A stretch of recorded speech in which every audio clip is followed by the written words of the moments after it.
You're listening to the Open Books Podcast. Your next chapter starts now. Is it love, love, love, love, love, love that I'm feeling?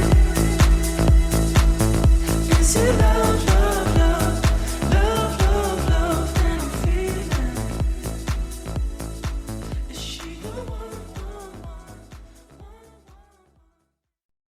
Hey, y'all, and welcome back to the Open Books Podcast. I'm Amber. And I'm Colby. Hi. Back again. Back at it again with another holiday episode. Back to back, baby. So this holiday episode is going to be a little bit different than our last. This is holiday horror stories.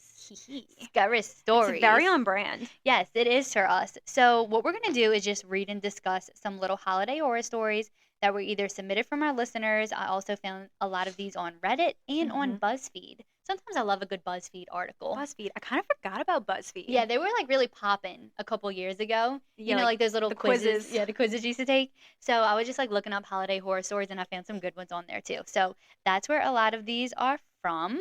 And then after we get into those, I'm going to read y'all and discuss with Amber probably one of the most horrifying holiday stories that there is To date. to date. To date. So we'll get there when we get there.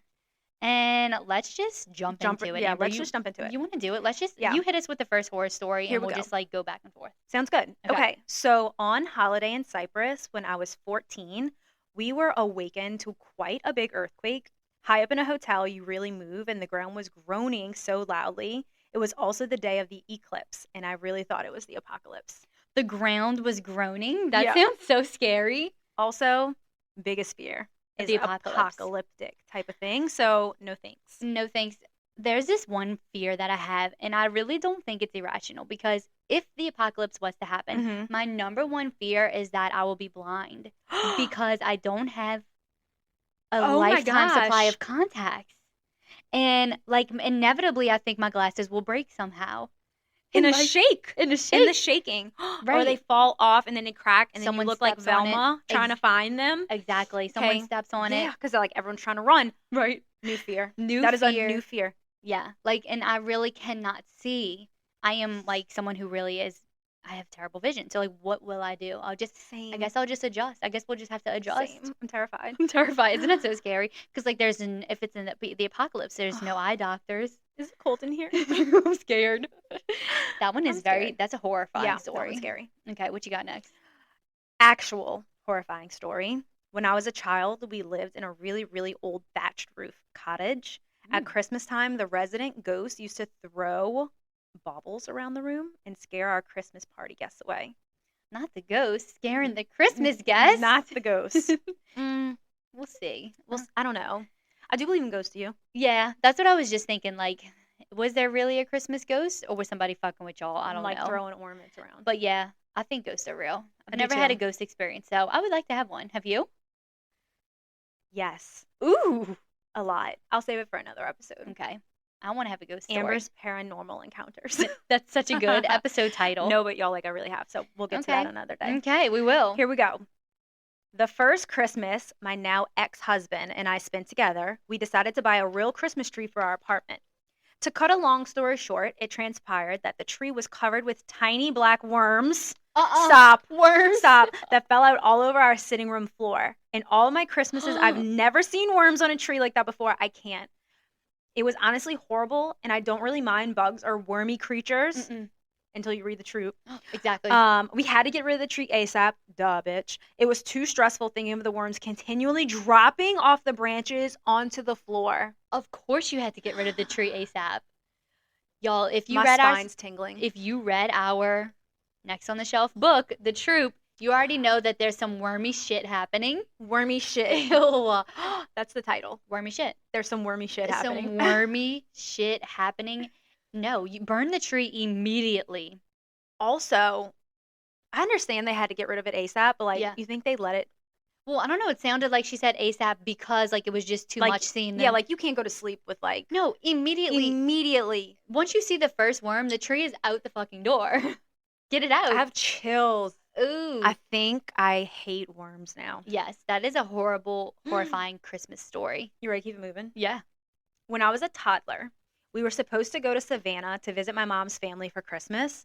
My dad said he couldn't go because he lost his wallet. Fair. Okay. It turned out that some prostitute he had slept with took his money, identification cards, and all of the cocaine he'd been carrying. Come on, Well, of Dad. course she took all of it. Right.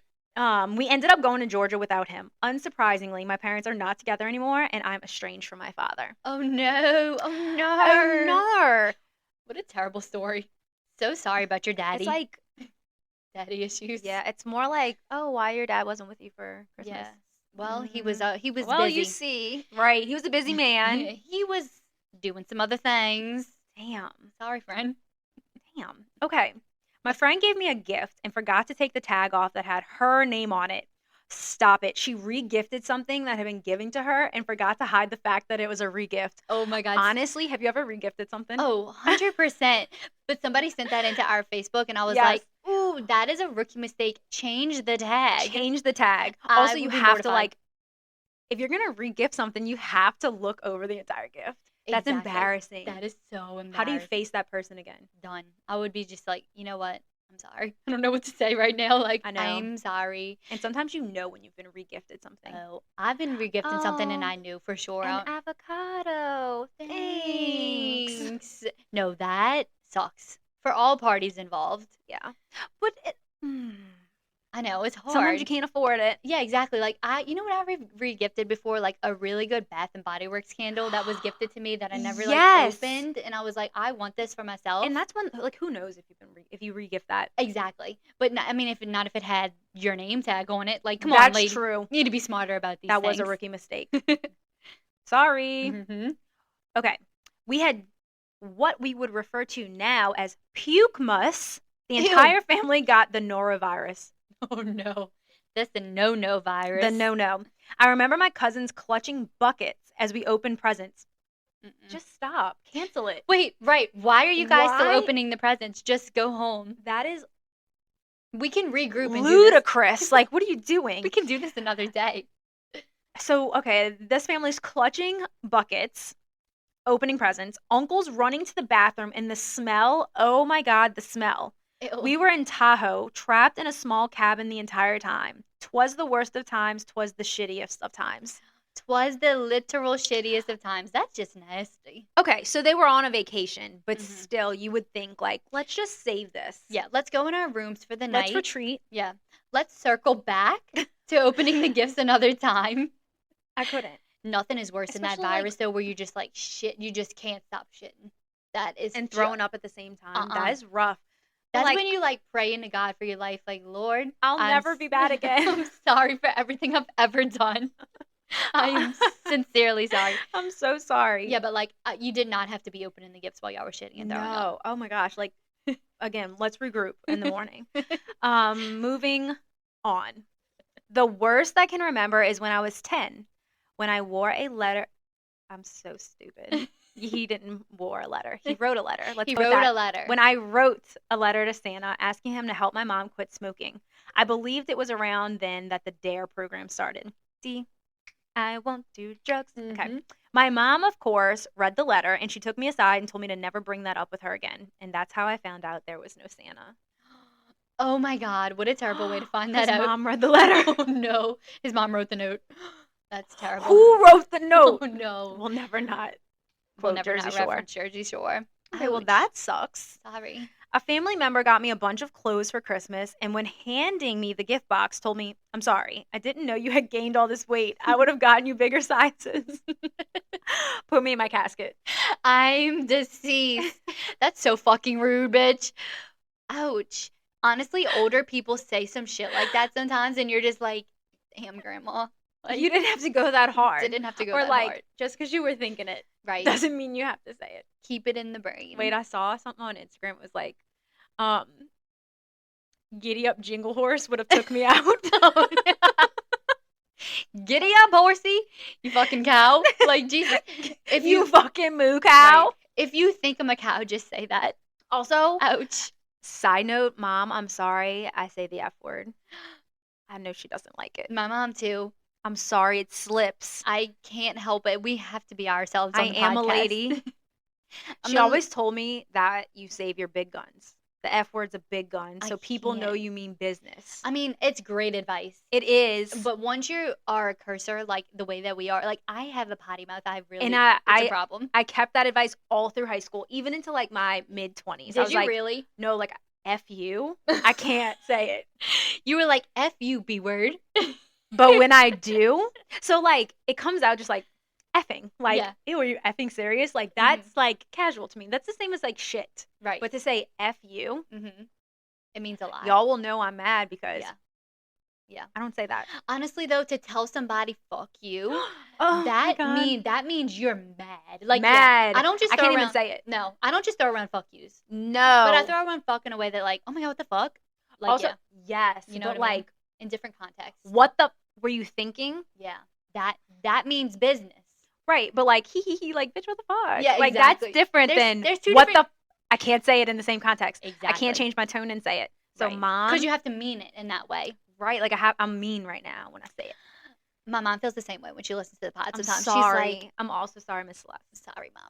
I'm sorry," but like we said, we have to be authentic. So I might just be like, "What the fuck?" Like sometimes it It comes out. slips, and more so when I'm excited about what we're Yeah. talking Yeah, Okay. like we won't stop. I'm sorry. about. I digress. Okay, last one for this little section.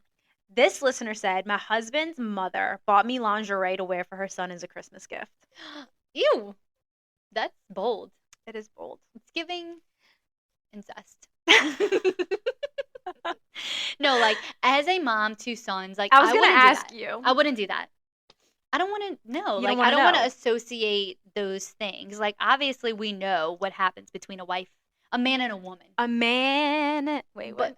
a When man a man loves a woman. But like yeah. moms don't need to insert themselves in their sex life, you know? Right, It's like just a little weird. It's a little weird. yeah, like separate church and state. I don't know if that even makes Totally. any sense, but No, like it it needs to be does. separate. It definitely does. So that's kind of, I mean, someone wrote it in here as a horror story because it is kind of horrifying. It's a Mhm. little awkward. It's a little awkward. Yes. Embarrassing, Yeah. if you will. Definitely makes you hot. Yeah. And not It's in like- that way. It makes you hot in the sweating way. Yes, like your butt sweating. And you're just like, thank you so much. I Like, love it. love them. They're so cute. Lace. Okay, we're gonna switch gears real quick to like Yes. some more true crimey Mhm. horror stories. These were found on the website only in your state in an article written by Beth. Thank you, Beth. Thanks, Beth. So it was 2006 in Columbia, South Carolina, when a man dressed in a full Santa costume, riding a decked out motorcycle, pulled up to a gas station and asked a family if they wanted to see the stuffed reindeer he had in his sidecar. It's like, do you want to see my new puppies? Like, that's what it's giving. I have candy. Uh-huh. No. The children walked up to take a closer look when suddenly the man grabbed the 8-year-old girl and sped off. Ew, stop. Panicked, the father furiously chased after them and was able to retrieve his daughter. Thank God. Ooh. The Santa imposter was arrested. If you're going to do How that, terrifying. how rude. How are you going to, what's the word I'm looking for? Taint Yeah. Santa Claus's name by The doing trauma that little girl probably has for the rest of her life now. Also, like, you Be scared of Santa sick forever. shit. Yeah. You knew what you were doing. Disgusting. Like, he set out to do that. Nasty Anyway, Santa. disgusting. The 1913 Italian Hall disaster might have happened over a century ago, but it's a tale that continues to cause despair. It was Christmas Eve in Michigan. There we go. Calumet? Ooh, I don't know. Southern Somewhere. girl trying to say this name. Somewhere this happens. Somewhere in Michigan, okay? Yeah. Stay with me. When a group of striking mine workers and their families were gathered for the holiday. Is that right? Mm-hmm. An unidentified person falsely yelled out fire, and the result was disastrous. In an effort to evacuate the building, 73 were killed due to the stampede that ensued. And that's when our glasses would break and we would be blind. I'm so scared. Stampedes are scary, first of all. Very scary. Yeah. Just think about like a crowd of people just stampeding and you're just getting literally stomped Trampled on. And that's how you die. People died Yes. that way. What year was that? What did it say? 1913. Wow. I need to do some more research into I want to know that. about it. Yeah. Me too. I wonder if there's a documentary about that story because that's really just such a travesty. Maybe when it said So- striking mine workers, like there were like these mine workers who were like striking at the time. They were all together. Yeah. They were on Okay. That's strike. why I was like, Yeah. is that right? But literally for someone just to be like, fire, and everyone freaks out. That's a fuck you. No, for real. Literally, no one would have died if that one person would have just shut up. Yes. Why would you do that? That is so immature. I don't get it. And now 70 something people died. Because of ear. That's what I'm saying. That's a fuck year. That That's a is. good That one. is. That's Okay. fucking terrible. This is my last one. Parents can sometimes be at a loss when it comes to finding the perfect gift for their children. Amen. Yeah. We were just talking about this. Yes. A man in bitch. I thought it said Slidell. Slidell, Wait. Louisiana. Maybe it does. Wait, can we just say Slidell just for? Yeah. I think it's really Slidell, Okay, but it's Slidell. but like it Yeah. looks like Slidell. Slidell thought he had the perfect solution. According to police reports, he robbed a pet store. Oh my God. Taking the cash register, just taking the whole cash register and a couple of snakes. My kid would love this. When he was asked by police why he committed the crime, he said it was for his son's Christmas present. I mean, honestly, Merry Christmas. Here's a cash register here's a cash register, some snakes. and a handful of snakes. Hey, you know what? He had to do what he had to do. I mean, Parents like, do whatever it takes for their kids. it's hard out here in this economy for your children. Colby, The beep. We haven't had the beep, y'all, this whole time we've been recording, and there it it is. just went off. Well, you know what? Sometimes you got to do what you got to do. You gotta do what you gotta do. Like, he did what he had to do. I hope he didn't get in too much trouble, but like, there's other ways, God, sir. I know. And There's that's other almost ways. like kind of, I mean, it is theft. Like you yeah, stole. no, it's that. And honestly, depending on how much was in that cash register and how Yeah. much the snakes cost, like right. it's a felony. That's yeah, But it's so true. And you're going to jail. but it's funny to me. Like Me let the too. man go. on. But then it's like if he commits again. Right. Mm. Give him a little slap on the wrist. Maybe he really was just trying to make his son happy. And you can't fault a man for trying to make his son happy. Like the cash was for his kid and maybe he wanted the snakes. Like throw in a few snakes. Oh my God, I that's don't know. hilarious. Okay. Okay. Well, now that we're on our true crime, Yes. you know, rampage, I would say that was Yeah. a little bit of a true crime rampage. It was. This is probably the most horrific of all Christmas crimes. So I'm going to read a summary of this true crime case to wrap up our Christmas horror stories. And this is about Jonbenet Ramsey. Oof. It's such a like chilling Who case. did it? So when we were talking about this episode, I was like, well, this case happened the day after Christmas. So it's definitely a holiday horror story. So what It I'm going to do is. is just read a little summary of the case. I got this from the website called Crime Museum. It was like a really great article that kind of summed the whole thing up. So let's just talk about what happened to Miss Jonbenet. Let's do This it. was like a really long time ago too, 1996. That was the year that I was born. my gosh. So Jonbenet would be probably like 30 something now yeah. if she was still alive. Because how old was she when I think she was 6. So young. Okay, so this is what happened with Jonbenet. In the early morning hours of December 26, 1996, John and Patsy Ramsey awoke to find their 6-year-old daughter, Jonbenet Ramsey, missing from her bed at their home in Boulder, Colorado. Patsy and John had woken up early to prepare for a trip when Patsy discovered a ransom note on the stairs demanding $118,000 for their daughter's safe return. I'm going to read this note because it's genuinely bizarre. I didn't have the note in here at first because it's kind of long, but I was like, I got to read the note. Yeah, read the note. Because it's so crazy. Read the note. Read Okay, the note. so this is what the note said. Mr. Ramsey, listen carefully. We are a group of individuals that represent a small foreign faction. We respect your business, but not the country that it serves. At this time, we have your daughter in our possession. She is safe and unharmed. If you want her to see 1997, you must follow our instructions to this letter. You will withdraw $118,000 from your account. $100,000 will be in $100 bills and the remaining $18,000 in $20 bills. Make sure that you bring an adequate size attached to the bank. When you get home, you will put the money in a brown paper bag. I will call between 8 and 10 a.m. tomorrow to instruct you on delivery. The delivery will be exhausting, so I advise you to be rested. If we monitor you getting the money early, we may call you early to arrange an early delivery for the money and hence an earlier delivery pickup of your daughter.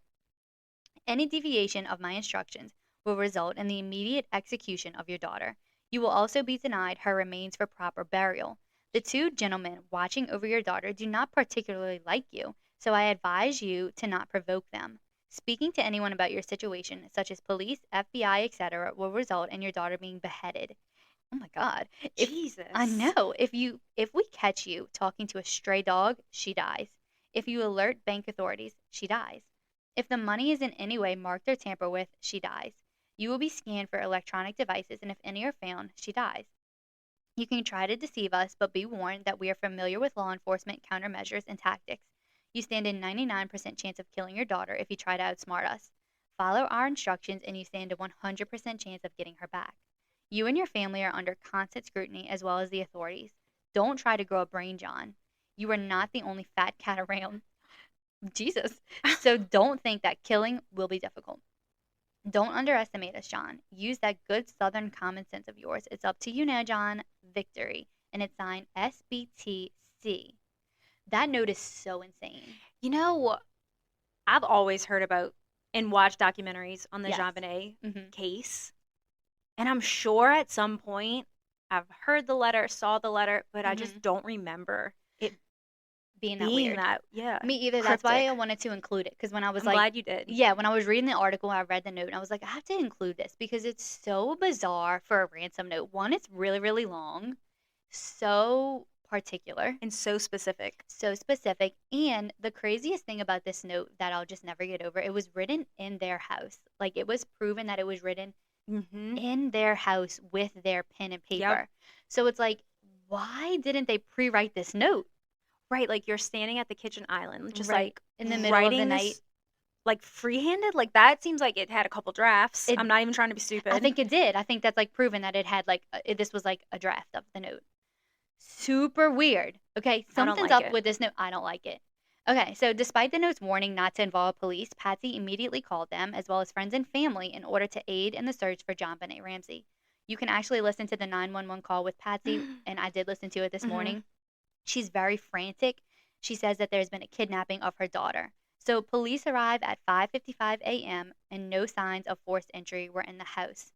But at the Oh, time, they yeah. didn't search the basement where her body would eventually be found. So there was no signs of forced entry at all. Before Jonbenet's body was even found, there were many investigative mistakes made. So this is like a big point in this case of like how it was mishandled. So they found her body in the basement? They found her body in the basement, and before that, like after calling the police, Patsy called Kinda coming back to me now. multiple members of her family and friends to like come over. And so there were just like people walking around the house, searching the house that were just like outsiders, not the Right. police. It was very like bizarre. So only Jonbenet's room was cornered off. So friends and family roamed the rest of the house, picking up things, potentially destroying evidence. The Boulder Police Department also shared evidence they found with the Ramseys and delayed conducting their informal interviews with parents. At 1:00 p.m., the detectives instructed Mr. Ramsey and a family friend to go around the house to see if anything was amiss. So the police did not go with them at this time to like search the house. Which is so bizarre. Also, like, the whole house is a crime scene. Exactly. And just people are You would think the whole house would just be shut down at this point. Like, like, everyone even get mom out. and dad has to get out. You got to get out. Exactly. And at this point, everything should be taking pictures of. Like, this is the crime scene. What's going on here?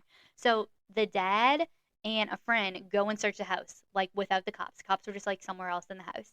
This is when Bizarre. they find the daughter, Okay. not with the police. See, it's like I know I've watched so much on Mhm. it, and it's still like, oh, you forget details You like do. that. That's why this case is it's so popular because there's so many working details. It's just crazy. Yeah. So before Jonbenet's body was found, oh yeah, there were all those mistakes made. And so in the basement, they found Jonbenet's body. John Ramsey immediately picked up his daughter's body and brought her upstairs, which unfortunately destroyed potential evidence by disturbing the crime scene. I mean, that seems like an obvious thing not to do, but at the same time, It's like your kid. it's your kid. And I think he's been on interviews saying like his reasoning for that was like it was just his instinct, like he Right. just wanted to protect her. So during the autopsy, it was discovered that Jonbenet Ramsey had died from asphyxiation due to strangulation, in addition to a skull fracture. Her mouth had been covered in duct tape, and her wrist and neck were wrapped with a white cord. Her torso had been covered in a white blanket. There was no conclusive evidence of rape, as no semen was found on the body, and her vagina appeared to have been wiped clean, although a sexual assault had probably occurred. The makeshift garret was made using a length of a cord and part of a paintbrush from the basement. So it's just like so brutal It is. the way in which her body was found. That's awful. Right. The coroner also found what was believed to be a pineapple in Jonbenet's stomach. So this pineapple is like a real big point of contention in Yes. the story too. Her parents do not remember giving her any pineapple the night before she died, but there was a bowl of pineapple in the kitchen which had her 9-year-old brother's Burke's fingerprints on it. However, this meant little since time cannot be attributed to fingerprints. The Ramseys maintained Burke was in his room all night, and there was never any physical evidence to reflect otherwise. There are two other popular theories in the Ramsey case: the family theory and the intruder theory. The initial investigation focused heavily on the Ramsey family for many reasons. The police felt that the ransom note was staged as it was unusually long, written using a paper and pen from the Ramseys' house, and demanded almost the exact amount of money that John had received as a bonus earlier that year. And like, who would know that? Who would know that? Additionally, the Ramseys were reluctant to cooperate with the police, though they later said this was because they feared the police would not conduct a full investigation and target them as easy suspects. However, all three members of the immediate family were questioned by investigators and submitted handwriting samples to compare to the ransom letter. Both John and Berg were cleared of any suspicion of writing the note, although much was made that Patsy could not be conclusively cleared by her handwriting sample. This analysis was not further supported by any other evidence. So, despite a larger pool of suspects, the media immediately focused on the parents. They spent years under the harsh limelight of the public eye. In 1999, a Colorado grand jury voted to indict the Ramseys on child endangerment and obstruction of a murder investigation. However, the prosecutor felt that the evidence did not meet the beyond a reasonable doubt standard and declined to prosecute. So her parents were never officially named as suspects in the murder. Their behavior was also really bizarre. Like, there's that one famous interview where Patsy looks really cold, but she also looks highly medicated, which is possible. It makes sense too. Like, your Right. kid was murdered. Exactly. So there's so many weird aspects of the story. They also ended up going away on vacation, during the height of I don't know if it was vacation or why they went, but they ended up leaving Colorado for a little while during That's the height so of the weird. investigation. I didn't know that. Weird, right? I always I'll save it for after your next theory. Okay, Of so what I yes. So it's think. almost done, and I have a couple theories, and then we can say our Yeah. thoughts. So alternatively, the intruder theory had lots of physical evidence to support it. There was a boot print found next to Jonbenet's body, which did not belong to anyone in the family. There was also a broken window in the basement, which was believed to be most likely the point of entry for an intruder. Additionally, there was DNA from drops of blood from an unknown male found on her underwear. The floors in the Ramseys' home were heavily carpeted, making it plausible for an intruder to have carried Jonbenet downstairs without waking the family. One of the most famous suspects was a man named John Carr. He was arrested in 2006 when he confessed to killing Jonbenet by accident after he had drugged and sexually assaulted her. Carr was eventually dismissed as a suspect after it was revealed that no drugs had been found in Jonbenet's system. Police could not confirm that he was even in Boulder at the time, and his DNA did not match the profile generated from the samples found. Much of the recent investigation in the case revolves around DNA profiles developed from the sample found in her underwear, and the DNA later developed from her long johns. The profile from her underwear was entered into CODIS, which is the National DNA Database, in 2003, but no matches have been identified. In 2016, CBS aired The Case of Jonbenet Ramsey, which implied her 9-year-old brother, Burke, was the killer, despite the fact that he was cleared by DNA evidence that proved the existence of an intruder. Burke filed a $750 million lawsuit against CBS for defamation. This case was settled in 2019. While the terms of the settlement were not disclosed, his lawyer stated that the case was resolved to satisfaction of all parties. So the case is still open and remains unsolved. Here's some quick little theories, and then we can get into ours. Yeah. So one theory is Patsy Ramsey, the Okay. mom, accidentally killed Jonbenet in a fit of rage because of a bedwetting incident. So it was later told that she had a bedwetting problem, Jonbenet. Proponents of this theory says that she staged the crime scene and wrote the ransom note. Others have claimed that John Ramsey abused and killed Jonbenet, something that the family has fiercely disputed. John and Patsy were indicted by the Boulder County grand jury for child abuse resulting in death, but the district attorney at the time declined to file charges, saying there was insufficient evidence. So Patsy and John Ramsey were both cleared by DNA evidence in 2008, and they also received an apology from the Boulder's DA office. Okay? The CBS special that aired earlier in 2016 that I talked about basically had really damning circumstantial evidence against the brother, so against Burke. They said that he killed his sister in a fit of rage over a bowl of pineapple and his parents covered it up. So Burke has made good on the threat to sue for defamation and has openly said he will sue anybody who says he did it. So people are careful about talking about him. Right. But lots of people think that he had something to do with it because he also gave that really bizarre interview. Have you ever seen that of him as a 9-year-old? I don't think so, but now I want to go watch it. You have to go watch it. It's very strange. He's also 9. Well, that's what I always heard. Like, Mhm. that it's I don't really have so much of a theory because, like, I really don't know, Mhm. but I did, like, always hear it was the The brother. brother, yeah. It's really, I think this interview that he gave, you'll have to go watch it. Mhm. He acts very strange. And it's just like he's smiling, but he's since come back on. I think it was with Dr. Phil. He's since come back on and been like, I was a kid. Like he was very, Right, very young. and look, that's fair. Super weird though. So the other one about the John Carr confession, that was really also bizarre. He went public. He said that he loved Jonbenet very much and her death was an accident. He never really said exactly what happened. His wife did come forward and said she never believed that her husband killed Jonbenet, but she saw him spending a lot of time researching the case. His confession was proven to be false. There was no DNA evidence that ties him to the murder. In fact, he might not have even been in Boulder at the time. Well, Like, why because did he she do was that? like a pageant girly, Yes. right? Mhm.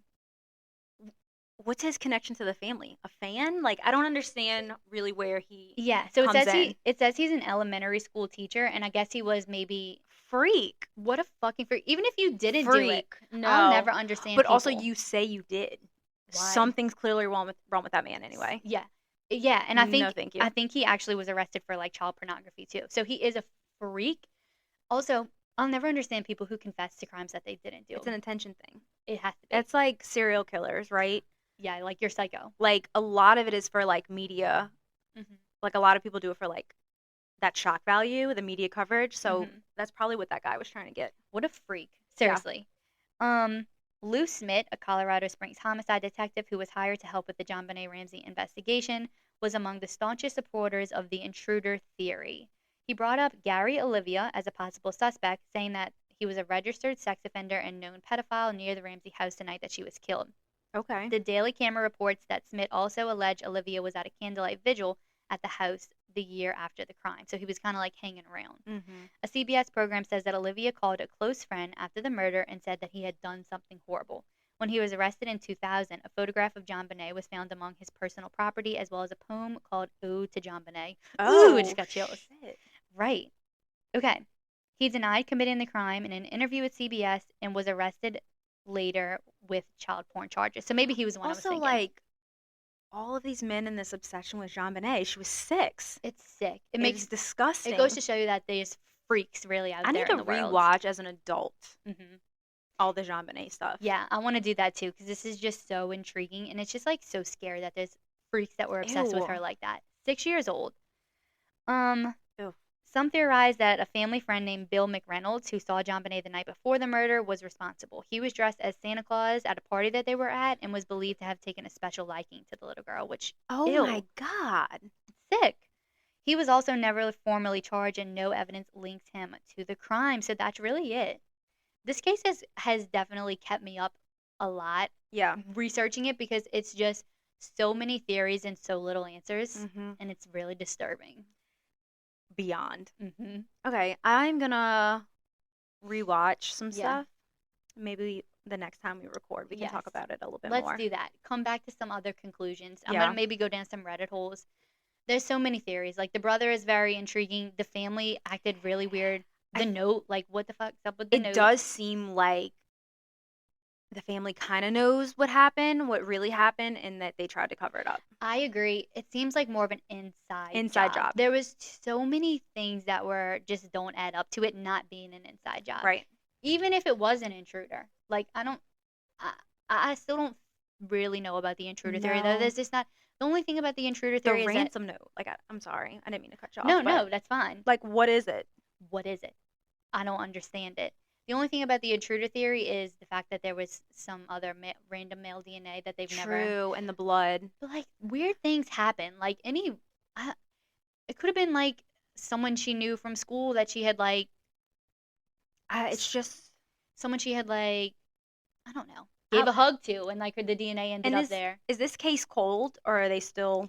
I mean, I I don't know know. it's years old, but I like, don't know. I think it might be reopened right now actually because of all like the DNA yeah. advancements that have been made since 1996. Well, that's what I'm thinking. I'm like, Yeah. what we have now is nothing compared to what we had in '96. I know, and Patsy Ramsey ended up dying right before the Mm. family was like officially indicted on all charges. So she died of cancer. So she's no longer here. The house is for sale for like $6 million. It's like this big, beautiful house. I don't know who's gonna buy that. Who would want that? Right. No, thank you. No thanks. So that's Jonbenet Ramsey, y'all. Please you let for us know that. your theories. Yes, we would love to know. Would love to know the theories on this. I agree that we should go and watch some stuff and like come back And with some really discuss it. conclusions. Okay, I'm here for that. Well, this was a spooky, It was spooky holiday episode. spooky holiday episode in true Open Books podcast fashion. Yeah, and like maybe we should do some true crime cases here and there. That would be fun. Maybe a true crime book would be fun. That would be cool. It would be Like a real story. a real story. A real Let's do some story. research. Let's do some research. All right, y'all. I think that's it. That I is think that's it. Make sure you are reading along with us. We are currently reading The Troop by Yep. Nick Cutter. It's a good one. You don't want to miss it. Yeah, it's very wormy. It's wormy. Some worm shit happening in Some that worm book. shit. Okay, follow us on Instagram at Open Books Podcast, TikTok at The Open Books Podcast, and interact with us. Be our friend. Please. Okay, love y'all. Bye. Love ya. Merry Christmas. And happy holidays. Happy New Year. Bye. Bye.